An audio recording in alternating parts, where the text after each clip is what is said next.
Isang pinagpalang araw po sa ating lahat. Minsan po ay narito na naman po tayo upang marinig po muli natin ang salita ng Diyos na nagpapala po ng ating mga buhay.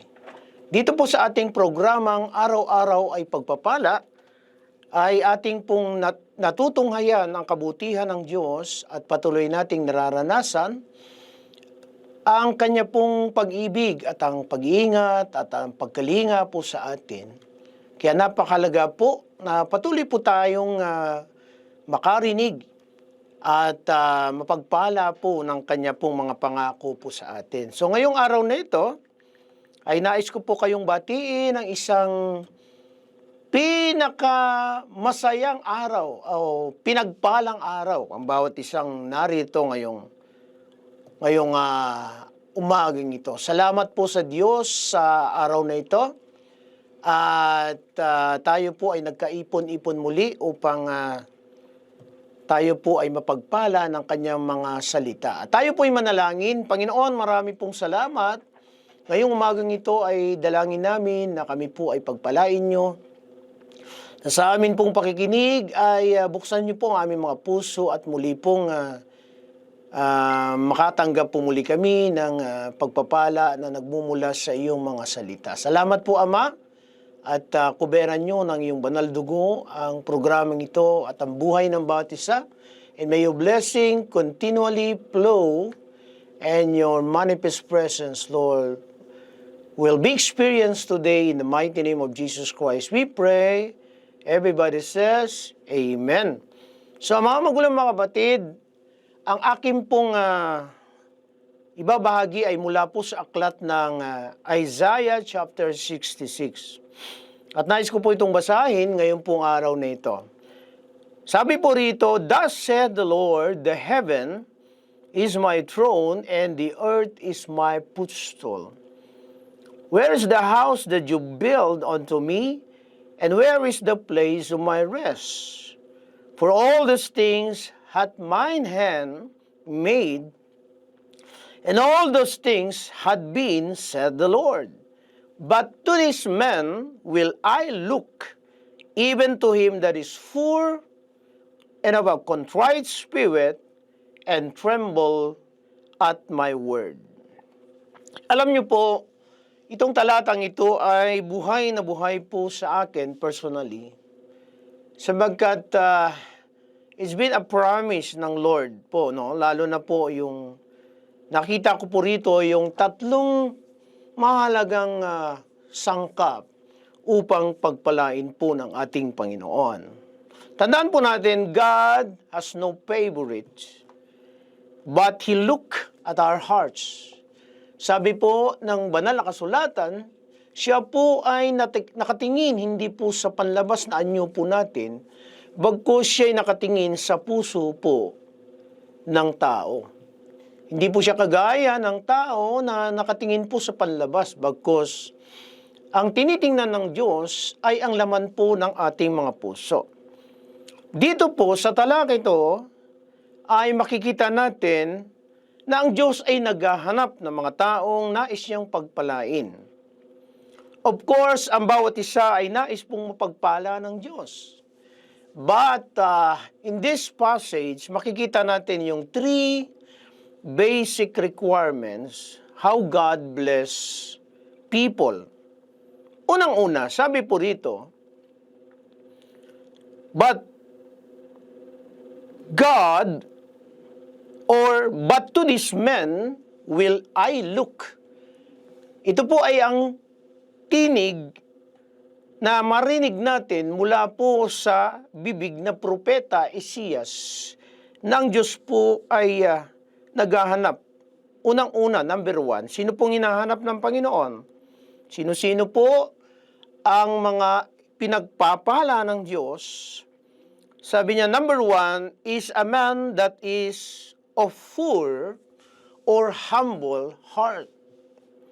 Another translation, ang binabanggit po dito ay yung taong mapagpakumbaba. Tandaan po natin, one basic requirements for God to bless people is to have a humble heart.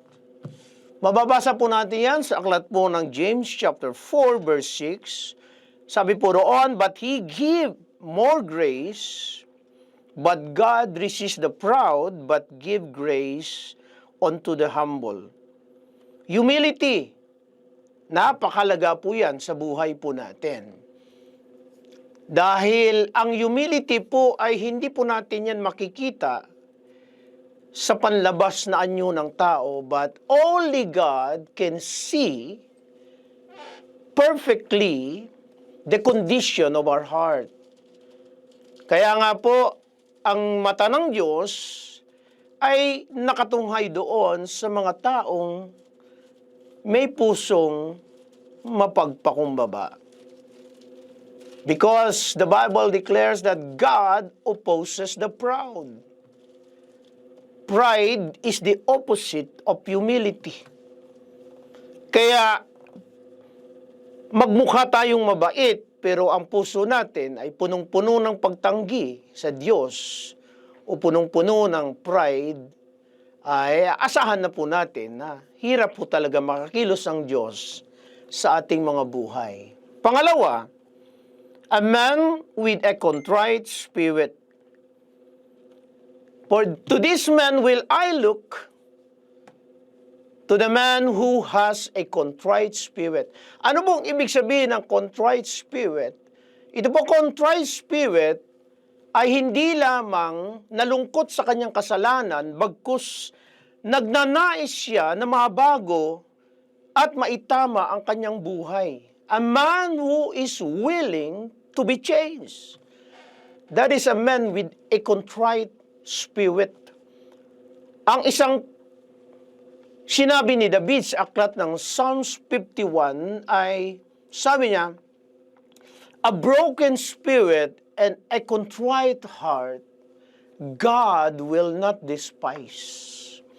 Napakaraming handog ang maaaring ihandog ng tao sa Diyos, subalit, sabi niya, ang handog na tinatanggap ng Diyos ay ang handog na mapagpakumbaba ang puso at ang pusong handang magbago sa kanyang buhay.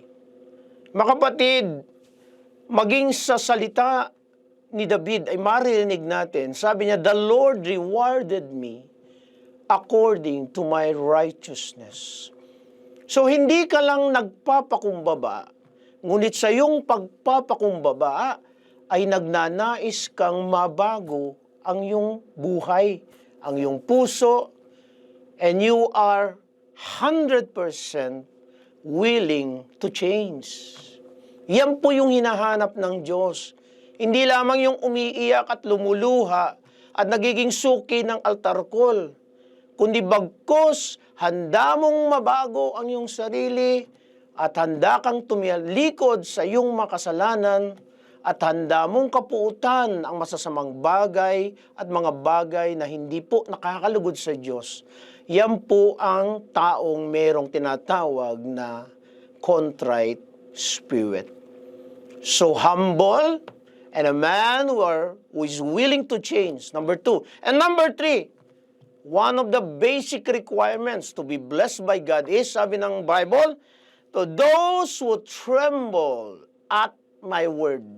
Hindi lamang po tayo nakakarinig ng salita ng Diyos para mag-amen at natutuwa tayo sa mga promises ng Lord.